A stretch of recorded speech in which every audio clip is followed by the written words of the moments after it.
MDH चणा मसाला।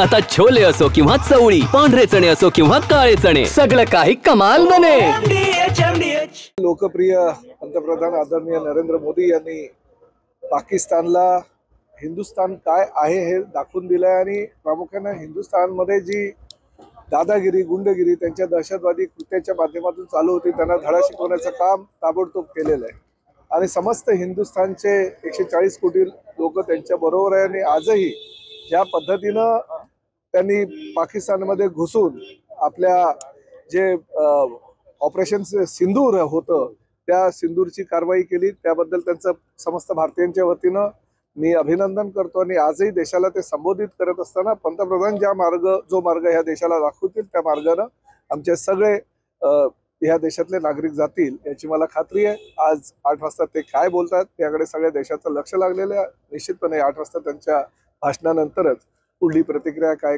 आहे ते आम्ही सांगू शकतो। संजय राऊतांनी आज परत सांगितलं, संजय राऊत बघा, संजय मध्यंतरीच्या काळामध्ये जेव्हा भारत पाक युद्ध चालू होतं तेव्हा टीव्हीवर फक्त भारत पाक युद्धाच्या जे बातम्या आहेत त्या प्रसारित होत होत्या आणि मध्यंतरी अचानक काल संजय राऊतांनी ह्या देशामध्ये अमेरिकेचा काय संबंध आहे किंवा युद्धविराम का केला अशा प्रकारच्या वल्गना चालू केल्या। जर त्यांची हिंमत होती तर त्यांनी सीमेवर जायचं होतं देशाच्या रक्षणाकरता। जे आपल्या सैनिक आपल्या प्राणाची बलिदान देऊन, आहुती देऊन ह्या देशाचं संरक्षण करतायत, त्यांच्याबद्दल जर अशा प्रकारचा वक्तव्य संजय राऊत करत असतील तर निश्चितपणे चुकीचं आहे। अशा पद्धतीनं काँग्रेसची काही मंडळी, उबाटाची काही मंडळी ह्या अशा वेळी पंतप्रधानांच्या विरोधामध्ये बोलत असतील आणि पंतप्रधानांनी जे काम ह्या देशासाठी केलेलं आहे त्याबद्दल बोलत असतील तर मला त्यांची कीव येते।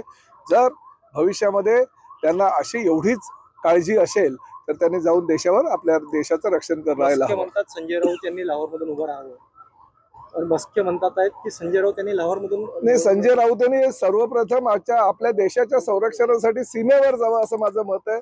लाहोरमध्ये तर ते भारी भक्कम फार मोठ्या मताने निवडून येतील याची मला खात्री आहे, परंतु आधी रक्षण करावं आणि नंतर त्यांनी लाहोरला जावं। दोन्ही ठाकरे बंधूंमध्ये युती संदर्भात चर्चा सुरू आहे, चांगली गोष्ट आहे। युती जर होत असेल तर ती फार चांगली गोष्ट आहे, परंतु ह्यापूर्वी जर युती केली असतील तर ह्या राज्याला अजून चांगले दिवस काहीतरी त्यांच्या माध्यमातून दिसले असते। परंतु आता मुंबई महापालिकेच्या निवडणुका आल्यात आणि त्यावेळी युतीची चर्चा जर चालू असेल तर त्यांच्या त्या पक्षाचा तो अधिकार आहे, त्यांनी युती करावी आणि म्हणजे जर इच्छा त्यांची असेल। परंतु ठाकरे बंधूंचं एकत्र येणं असं काही कुणालाही खरं वाटत नाहीये, परंतु आले तर चांगलं आहे, आम्ही त्यांच्याबरोबर लढायला तयार आहोत।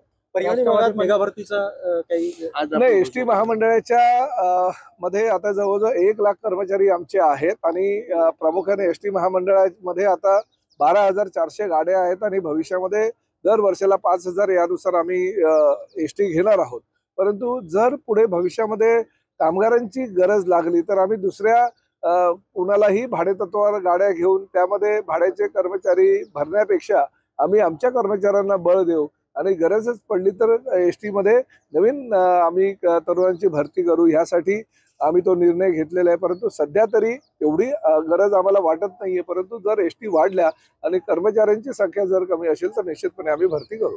वाह, काय आता मिळाली का चव? होय तर आता मिळाली खरी चव। MDH चंकी चाट मसाला, जीवनाला खऱ्या चवीचे रंग। असली मसाले साथ सच MDH